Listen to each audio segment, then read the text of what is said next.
frantically, swearing that everything was in order. It had just stopped working. All that could be heard was the screeching of static and a faint beat in the background, a sort of dull tack-tack-tack that repeated at random every few minutes. Sometimes the radio remained silent for hours until, as if suddenly realizing the ship was still there, it would hiccup out a series of low, regular clicks, like a mad butcher whacking a cleaver against the chopping block. Then silence. On top of that, there was the cold. Sure, it was normal for it to be chilly within a fog bank, but this was different. This was an intense cold. Frozen vapors formed each time you took a breath outside, and every exhalation tried to take a piece of lung out with it. If that weren't enough, it had been 6 hours since the compass started acting up. This had not been like the problem with the radio, unexpected, but rather had come on slowly, gradually. At first, there was a slight tremble in the needle, subtle enough that the crew attributed it to the vibrations sent out by the ship's old and worn twin-piston engines. After some time, it became evident that the needle was becoming more and more erratic and unreliable. McBride leaned over the compass again, though he knew he had just done so 10 minutes prior. The needle fluctuated violently from east to west, unable to steady itself for more than a second. The captain gulped.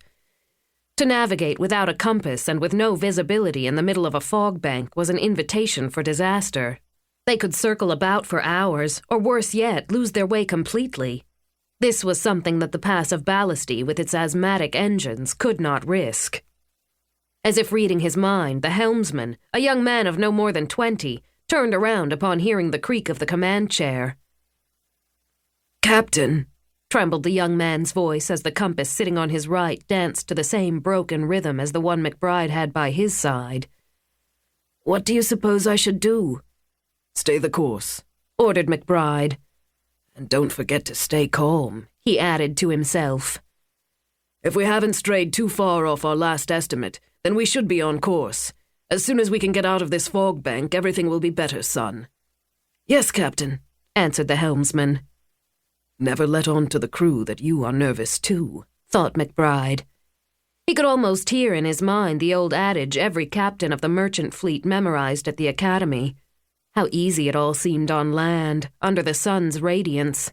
There, in the middle of the strangest situation of his career, he figured nothing worse could happen that evening. A gust of cold air, heavy with moisture, caused the edges of the navigation chart to flutter.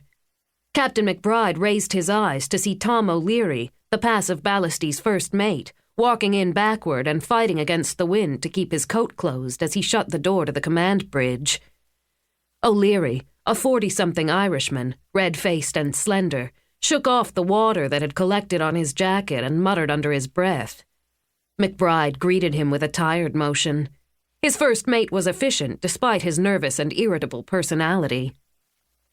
"Have you overseen the changing of the guard?" "Of course, Captain," answered O'Leary as he approached the navigation table. "But this damn fog frays my nerves." "It's only fog," replied the captain laconically, licking his lips. "Yes, sir," he said, exchanging a nervous look with McBride that was much more eloquent than anything they could have said. "It's only fog, sir." Both were lying and they knew it, but going from there to admitting it was a big step.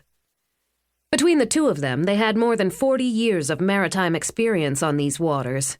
They had come across fog banks thousands of times. Many had been much worse, more dense and dangerous than their present situation.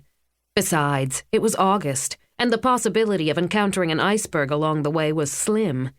They had already gotten far enough away from Newfoundland that the danger of hitting some clueless Portuguese fishing boat was remote.